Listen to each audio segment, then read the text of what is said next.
Hello everyone, this is our new recap, the round number 10, and this is kinda celebrating recap because today India guaranteed the first place in the men's section by securing the victory over the US. And with me today to discuss this topic with the master Vladimir Chernikov. Ciao, ciao, and Yeah, obviously congratulations to FC yeah, Venice true. for their first win in the Serie A this season against Genoa. But we'll talk about chess today as well. Yeah, that's very important. Nobody understood what you're talking about and what Serie A is, but who cares? Congratulations to India. They managed to win it. But by the way, we today analyzed three games because one of them were one game in the match was drawish and not really interesting. Vladimir, before the match, what would you say would be strategy of India in this tournament? What's their Okay, potential scene?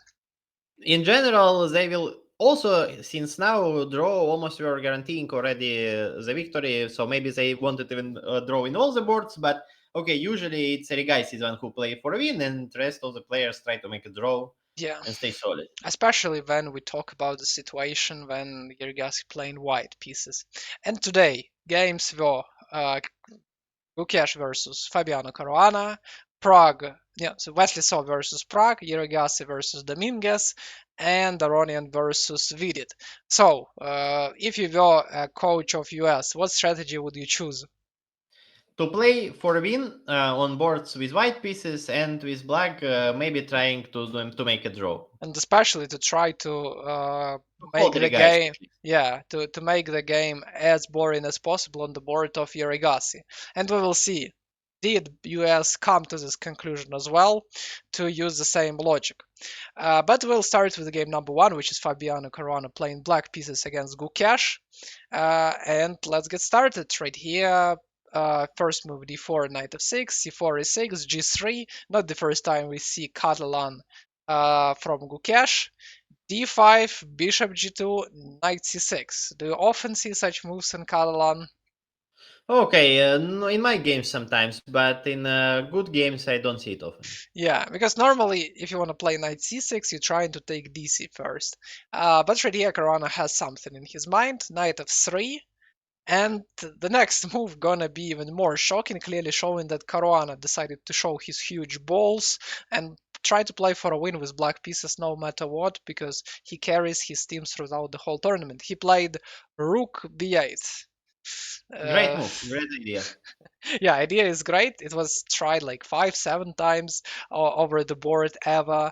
And what's the idea? Idea is that normally after DC, after castle rook b8, black can try to save this pawn by playing b5, which would be great. But there is a very annoying move queen a4, after which rook b8 doesn't make sense due to knight a5, and therefore black needs to play bishop b4, bishop d2, knight d5 with some interesting play. But it's pretty well known, and white can get super solid position without losing chances. That's the reason why Caruana plays rook b8, and his idea, if right now castle he transposes to the favorable scenario, and if queen a4, right now we can just play bishop d7 and laugh at the face of the opponent, because right now no knight e4, nothing like that works, and he cannot take the pawn like it would be in any other line. Any thoughts what can be the best move right here as white? Should white press for a win, or should white play solid? What would you choose? Okay, if I'm Gukesh, probably I will not play for the win as he did, but 95 can be a good move here. Yeah, knight e5 would be good pressuring move because this knight is invincible as long as this pawn is hanging. And after some bishop before right here, probably Caruana expected to get some interesting play. But it wasn't in the interest of Gukesh. He played cd, bishop before knight c3 ed, trying to keep the position solid because the draw also would most likely guarantee the victory of India in this tournament, because US is the most serious rival from all the remaining, because they played Uzbekistan, China, Hungary, everyone. Right here, bishop g5 was played. Maybe castle and bishop f4 would be more competitive, trying to create some pressure. But right here, both of the opponent's castle traded. Caruana probably hopes some time to get to c4, maybe play c5, looking for at least a little bit asymmetry. Knight d2 was a great move by Gukesh because he creates pressure against the center and he's aiming for a5, which will remove the tension from the middle.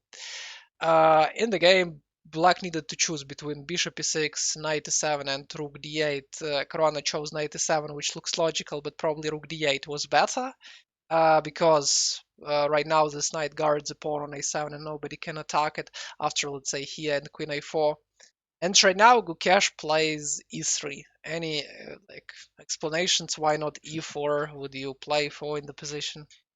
Okay, this is too much protection, I believe, with this 3. I think that here already, I know that Gukesh wanted to save the game to make a draw in drawish position, but why not e4? I don't know, because e4 it's not the move that involves you to some kind of risk, I think. So why not? And you will just have some space advantage. Why not? Because yeah, if you need some draw result, you need to be active, you need to occupy important squares so that your opponent couldn't really breathe and find his chances.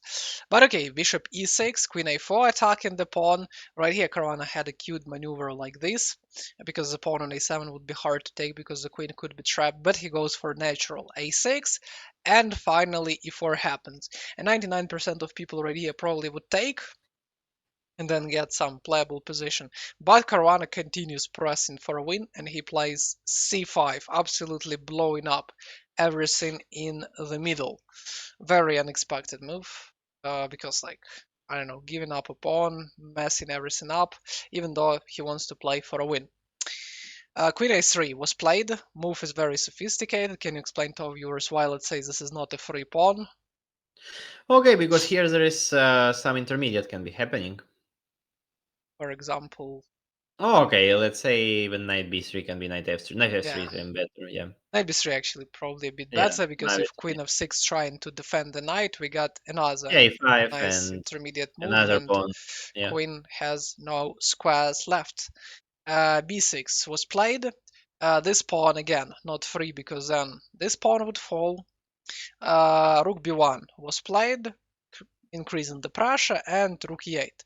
Already different moves was possible, but Gukesh decided to simplify DC, again removing the tension in the center. And Caruana, maybe himself and many others would here clearly take back, traded some material, queen c5, not good because of rook b2, and position around equal. But Caruana was unstoppable. He continues pressing for a win, even though chances are relatively small. He plays d4, hoping that there will be some capture. His queen will get active or something like that. Don't really know. And Gukesh right here kind of goes for the plan of Caruana because he plays c4, which clearly makes the position more complicated. In fact, some cd or rook b6 were way simpler. Even though dc was a problem somewhere, it was still a better pick. So c4, what move right now Caruana can play? Because it seems like he just blundered the pawn and there is no way to return it. Queen g5. Yeah, queen g5 is the move. That's right. What the idea of it is that we attacking and the knight and the pawn, and it's a double attack, which is great. The knight b3 doesn't help because there is a pawn hanging over there. Queen g5 was played, probably still knight b3 maybe was the best, but rook d1 happens. Right here we have an opportunity to take with the pawn or with the queen. What would be a better way and why is it so? Okay, I'm thinking that probably with the queen. Yeah, with the queen, and why would it be Because better? if you take What's with the pawn, probably there is some kind of a 4 or Yeah, that's right. There like is that. like a four idea, so that's the reason why after queen c5, if let's say queens get traded, we have a protected pass pawn. This pawn is weakened. Our knight can go further to create a lot of pressure later on. And after queen takes, we have d3, trying to go later knight c6, knight d4, be active. I don't know why. What really confused Fabiano right here, but then after taking, he received a 4 right in his face. Queen h5, f5, pressuring even more, And right here, after a series of moves, Caruana keep on fighting, messing up the position, counter-attacking the knight. Usually counter-attacking pieces when your piece is hanging is not the great approach, but right here it works because, I mean, hard to blunder some intermediate move when you're 2800. So Caruana gives up a pawn, but he bets everything on his d4 pawn. That's his main achievement in the position. He plays king g8, prophylaxis against any checks, rook f1, king h7, queen goes to e5, queen e3, king h1, and d3. So even though Gukesh up a pawn, even though he has a bishop versus knight, which normally in open position, is preferable for forgot colors as usual for white, but right here, yeah, the pawn on d file is too strong. Bishop h3, d2, and bishop goes to g4. Brilliant move, stopping attack of black. And right here, Caruana continued attacking, played queen d3, promoting d1 idea, attacking the rook and attacking another pawn. And after king g2, queen c4, super strange move a4. Happened? Any ideas why? Was it not a3?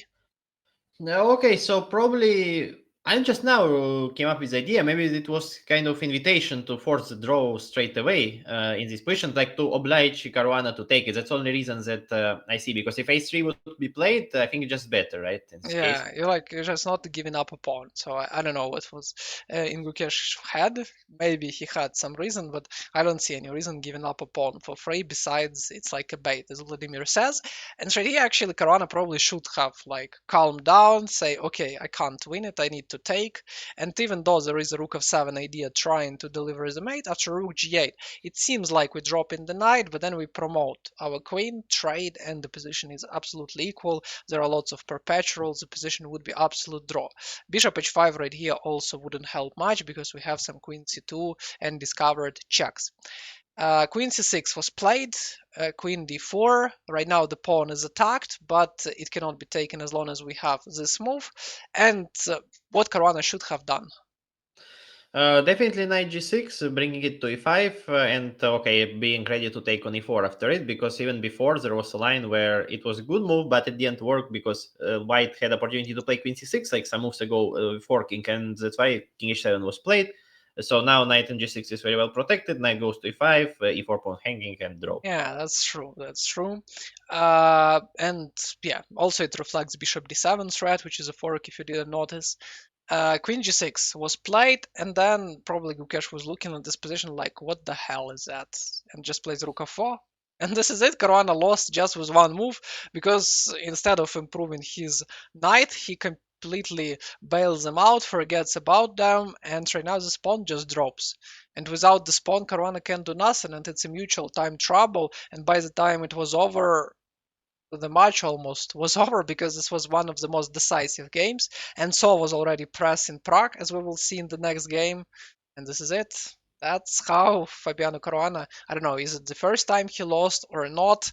But yeah, he was desperately trying to win, but it was like too Yeah, looks like desperate. it was the first time. I don't remember him losing in this When, tournament. when you play like black pieces, you sometimes need to accept that if your opponent is strong enough, you cannot win, even though your preparation can be good, aggressive, and stuff like that. If your opponent plays solid, it's hard to win with black pieces. And if Corona wanted to make a draw, he could probably do it 1,000 times in 1,000 other openings lines. But I respect him for such a bold play because it's really great. And Gukesh also, he seated out, waited patiently, didn't allow any counterplay, tried to keep everything under control, and get the result Yeah, he which was totally continuing suited the the team. strategy. Yeah. Exactly. Next one, and actually this game is interesting. Can you tell everybody why? Is it what's so special about this game? Because the Indian kids, the Praggnanandhaa, haven't. Okay, in general, the Indian team haven't lost any game in this tournament, turns out. And okay, we'll see what will happen in this game. Yeah, because so far India is moving without any losses, only draws and wins. And this game, Praggnanandhaa versus Wesley Saw, actually I remember some game, I don't remember in the big event they played, or it was Norway Chess, or it was, what was recently besides Norway Chess? Stavanger. Probably it was Norway Chess. Yeah, something. They also had like pretty interesting game where, I mean, one of the players could win.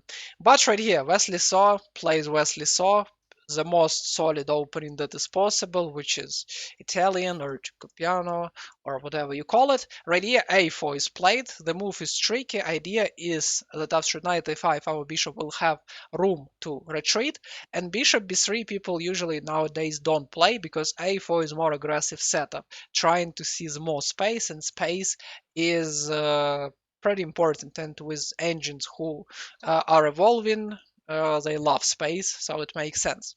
Knight bd2, castle h3. Funny details that h3 was played, because if let's say you play rook e1, is there any moves that black can try to exploit, because h3. Okay, some knight g4 idea Yeah, probably. knight g4, and fun part that after rook e2 there is an idea of going like king here, F5, right? and Or... then going f5. Even after h3 there is a 5 move straight away, which is pretty cute. Mhm. But h3 was played, and Magnus Carlsen against Hans Niemann, let's say, played in their blitz matches a lot this idea, which is the most solid way. There are funny ways like knight h5 with an idea of knight f4. But idea Prague choosing one of the most natural ways, and I guess if you, I don't know, below 2000s on some chess.com, this weapon can be very strong because it seems like flawless strategy. You open up the file, you have an attack, and you can mate your opponent. On the high level, there are some objections to it because white starts contemplate on the queen side when black will try to mate the king of white on the king side. Queen e8. I remember once I saw the video of Grishuk. The idea of this like setup that somewhere we want to try to control the center absolutely, so that our opponent had pawns on the 6th rank, and it was very hard for him to move. White played right here rook a2 move, which looks a bit unnatural, but what's the point of this continuation? So, okay, there is some lines where you play b5 and after ab also bishop f2 or something like that can happen and rook can be hanging on a1. So if now you remove the knight and this thing happens, you can take with this rook on f2 and there's no Yeah, so discovered. what Vladimir is saying is that if we like randomly play, yeah, somehow, and we play b5 takes takes. If the rook was on a1, there would be discovered attack like that. But right now, it's no longer possible because after bishop f2, we can take with this rook and control the second rook. Plus, very often black tries to beat the shit out of f-file and try to do everything to progress right here, so this rook can come in handy protecting f2. Knight h5 was played, clearly showing intention to deliver the mate, but Radius Wesley Saw says, okay, you're doing your stuff, I will attack your opposite flank where I am stronger. He plays b5 straight away, and after knight b8. We can take the knight, but maybe Radius is not that good. Wesley Saw decided to play king h2, moving away from the pin and preparing g3 because he is not very happy about this knight standing there. But what was another option that Wesley could use, trying to create a lot of pressure on black and try to discoordinate pieces of Prague? b6 I think Yeah, was d6, there. because funny enough, if like pawn takes, the bishop is out of the game and the pawn on d6 drops, and after this move we can play rook b2, winning b7 pawn back, creating a lot of pressure. But it's again not a style of Wesley Saw. He prefers pretty solid play, knight d7, g3, knight g6, ba, king g2, and right now pretty hard to get closer to the white skin, and white trying to maybe fight for the open file, maybe again play d4 as it was announced. And right here, Prague played the moves that Engine says it's okay, not bad, but I really hate it. And this move is d5. Do you like this move? What do you think? What are Not pros and much cons? in point of view of like practical game, not much because if 5 pawn there is it becomes more weak. There will be played some rookie one in the future, and yeah, there's some pressure. Because yeah, it's like, how do you think why did Prague play it? Because I mean, the move also has some advantages over disadvantages. Because probably he wanted to find some dynamic play here or something, and he Yeah. maybe expected that he'll be worse if he'll just stay passively. But Yeah, because he can play knight of 6, queen c6, and try to counterattack, create some pressure on the diagonal and stuff like this. Instead, he could prepare it because you don't want to create such a big weaknesses because, let's say, e5, e6 are easily be targeted later on, and he could play, let's say, knight of 6 first, queen here, maybe even somewhere if the bishop goes away, we will have some check like this with some sacrifices, and prepare d5 slower. Instead, he goes forward. Actually, coach of Vladimir used to win in a similar style. Can you explain how did he win a lot of games? Oh, okay, he was playing at first slow, and then at some point he blows up. His knights are coming all over the board, and you don't know where to hide anymore. Yeah, actually, I more meant like he was waiting when the opponent will make a mistake, Yeah. like in disguise, and then like boom, and you're without even realizing already, Giorgio wins against you, Yes, and that's always. what. Yeah, but actually, I won him several times, so don't know. You got lucky. It's just luck. No, no, no, it's just skill, you know. But yeah, strategically, I played terribly, so yeah, maybe part of it. Played like Prague, went all in, and somewhere it worked out. So the game continued. Knight cd2 was played to reinforce the position and not really help on double pawns. Knight f6 was played. Rook e1, rook d8, creating a pressure. Queen goes to e2 to go away, and black plays queen c6. White decides to play c4 to put the pawns on the light square so that the dark square bishop could feel better, or maybe provoke black to play d4, which would close the position, close the bishop, and make double pawns even weaker. Plus, we have some ideas like this somewhere. Probably not now because they will be discovered check. And trade here, rook f7 was played, and move very logical because it supports one of these two ideas, doubling up the rooks. But what is the drawback? Why I mean, at least in my opinion, I think that Prague rushed a bit. Okay, maybe there is some intermediate moves or something like that with knight g5 in future. Yeah, knight g5, because through knight g5, rook d7, these rooks are not going anywhere. And we can, let's say, play h4 and then try to go h5 and start attacking the king eventually. And even h6 doesn't help because, like alpha 0, we push and push and push and forward, forward, forward, and can try to mate the king. In the game, CD instead was played. And by the way, going back, prophylaxis is the key. Such moves like h6 are very useful in such positions. But in the game, knight g5 didn't happen. Wesley plays CD and continues maneuvering very slowly, moving his knight from one side to another. And trade Giorgio style. yeah, Georgia's Absolutely. style. And Tradia Prague played pretty primitive, as if like I played Vladimir, because he went for direct rook d7, trying to achieve something on the open file. But let's say after rook d7, a5 happened, d, rook d3. And this move, as I believe by chess.com, yeah, marked with a bad signed move. What's the problem with this approach? What is wrong Prague doing? Okay, definitely the main idea is when it's your turn to move, it's to find some move, right, that will be at least a little bit useful and will have some concrete purpose or more or less. This move, it just, you're just bringing rook closer, but without any concrete Yeah, follow up. because the problem is that this rook is doing nothing. It's like not moving anywhere.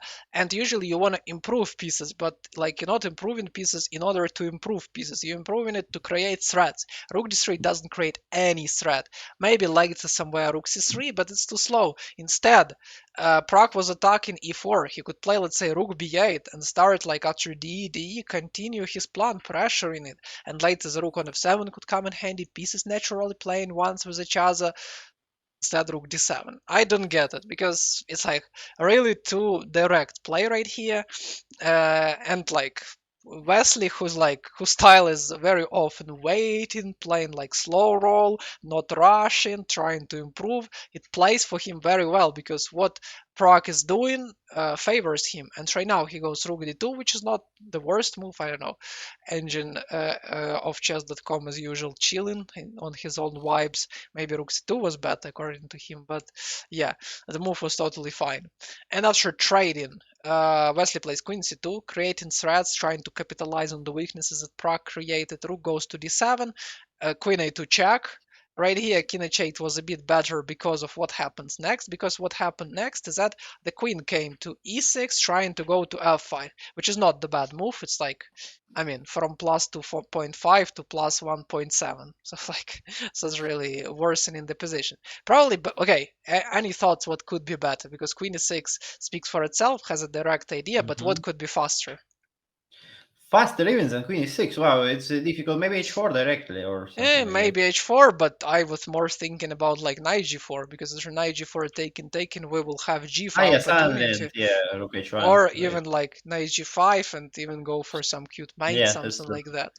Queen e6 was played, and right here Prague started like melting like an ice cream on sun. It's very hard to play this position. Already time trouble for both, but for Wesley it's more or less alright. And right here comes blow-minded bishop takes h6 with an idea that after king takes h6, the king kinda gets trapped, and let's say after knight g4 taken will be Same idea. suicide. Yeah. If king goes here knight g5, and the knights in the best traditions of Vladimir coach starts jumping all over the board. And trade here, knight g4 also good move, because trading queen will not remove the problem, because right here knights are too great.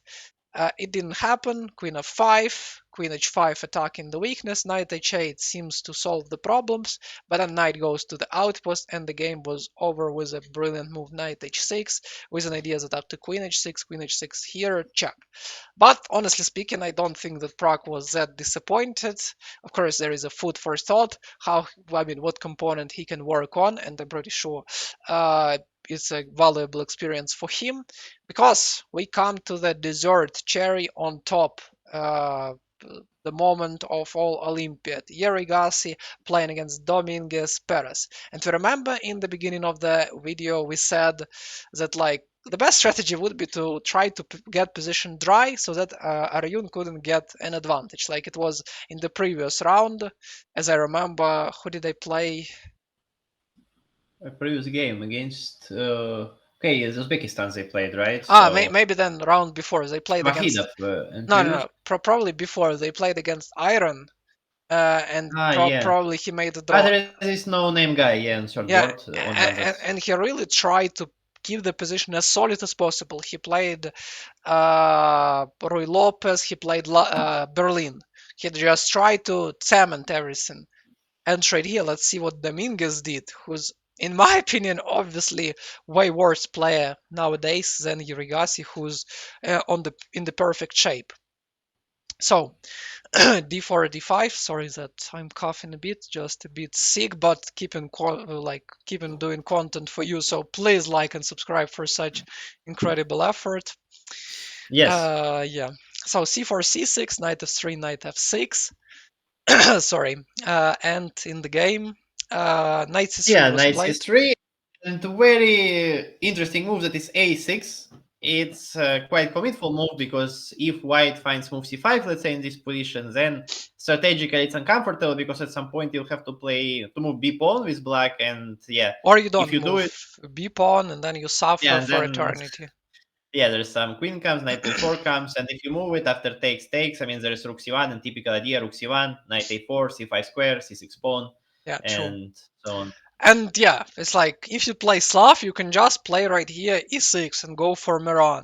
Or you can play DC as Ivanchuk did in this tournament and successfully got pretty good position.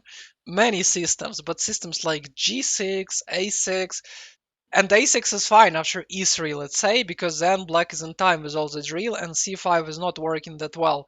But in this particular move forward, Dominguez plays a6 confidently, and this is terrible decision, because right here, like, in my memory, I prepared some students. It's like if I see that somebody plays a6, it's like 1-0, because the position is like stable suffering for black without like any counterplay. I don't know what's the plan, because right here Dominguez plays b6, trying to, I mean, this is top engine line, but it commits huge holes and ruins the structure. So if your preparation looks like that, then something is wrong. Because another playing for a win strategy is g6, which is more promising, even though still if white knows everything, it's very hard to play for black. Letter b6 here, knight bd7, a3, queen b6. Erigaisi plays all the best moves. He was clearly prepared for that. Here he throws g3 to continue with bishop f4. And after bishop f4, bishop d6, position speaks for itself. I mean, it's already strategically close to be losing one, right, Vladimir? Can you explain Yes, why to because viewers? the squares that are weak in black's camp are black, right? They're color black, and if you trade dark square bishop, then it becomes even more weak in the end of the day. Yeah, and plus the pawn right here is weak. Probably better was to try it immediately to try to play rook c1 to create pressure on this weakness. Arjun plays e3 and tried here. This was emergency call for Linear. Find his chance. I don't know, was it his prep? But no, he spent like 9 minutes, so it wasn't his prep there. He obviously needed to play 5 because then he at least gets activity. At least pieces get Yeah, fresh like you air. suffer in exchange of something at least. Yeah, you had something in Because exchange right of here, this. after these exchanges, we at least have this typical Tarosh idea when you push H pawn, counter-attacking, and yeah, if white doesn't want to lose, white will not lose. But this draw would definitely help US not to lose the match. Instead, A5 happens, Rook C1 creating pressure, Bishop B5 was a great way to create pressure on the pin, but Bishop B7 can be played. In the game, Queen C2 was played. Here, Bishop goes to D3, attacking H7, H6 right here, and I'm sitting looking at this position, and in my head, when will he play 5? Please do it. But he says, no, not yet, not yet. Wait, you do not Not understand. enough prepared. Yeah, not enough prepared. Position already like almost lost strategically, but let's prepare it even more. Finally, E5 happens, and right here, Mr. Preparing everything decided why not to trade everything. And he goes knight d3, bishop takes, and look at that. What is this? Do you have any explanation? That's what happened when you steal players from other federations, right? You get Linear playing these things for you in the decisive game. But okay, I mean, Rook c3, Knight c5, you have weakness, right? And when you have a weak pawn, like isolated or whatsoever, or these kind of pawns, hanging pawns, but you need to find some initiative instead of these. But you Exactly. doing reverse, you And trading especially everything. you don't want to trade minor pieces because then you can triple and go Yeah, for the pawn triplicate and break. yeah. Instead, what he could do, like do what he was doing at least before, prepare something. I don't know, maybe rotate the bishop, maybe open up, maybe do something. Like if knight c5, let's say you can improve the bishop, fight for holes. Instead, he plays knight d3 here, rook d3. Right here, there was a debate between rook d1 and rook b3, and computer says that rook d1 is better. But practically speaking, Arjun made a great decision by playing rook b3 because his idea is to play rook b6. Therefore, black is forced to go knight d7. And then after knight b6, taking this knight is just a suicide. The pawn drops. So, Linear right here, respect to him, he finds the best move c5, knight a8, rook takes a8, Arjun goes to d5, b5 with his knight attacking the queen, and trade here. Black needed to choose c6 and b6. And many of you would probably say, what are we thinking? c6, we're not under the pin. Vladimir, can you explain what was bad and why? Okay, it was queen b6 move. Looks weird, but okay, first of all, it's not that difficult to see at least that at first there's no discovery. At least you're not losing immediately. And the difference between both moves in the end that somewhere after, like, let's say 4, c4, and all these kind of moves, like knight c5 maybe, let's say knight goes away to d4, you have rook b8, and you can pressure the b2 Yeah, pawn. and the funny Yeah. part is that if you play as Dominguez did, that after a4 here knight c4, then b3 comes right in the face, and this queen is hanging. And after taking rook c5, here it is. Here is the drawback, and I don't think it's like unsolvable task for the guy with 27-48. Maybe I'm wrong. Forgive me. But yeah, it looks very reasonable because if knight goes to c3, black even has this great idea with the knight moving, and if knight d4, we just repeat moves. Instead, queen c6, a4, and here he plays g6. I'm like, oh god, please, I don't want to watch this because how you cannot play c4 in this position, which is the only source of counterplay. At least we like Yeah, knight threatening jump somewhere. at Hmm. least something. Maybe, by the way, not knight c5 because again b3 I forgot about. But let's say knight f5 and with a lucky punch somehow get discovered attack or something. Hmm. Probably knight d4 will happen, but at least something. Instead g6 and we can watch the game, but it's like a torture. It's like I don't know, already beating the guy who's laying on the canvas in knockout. Like what can you? I mean, what is this?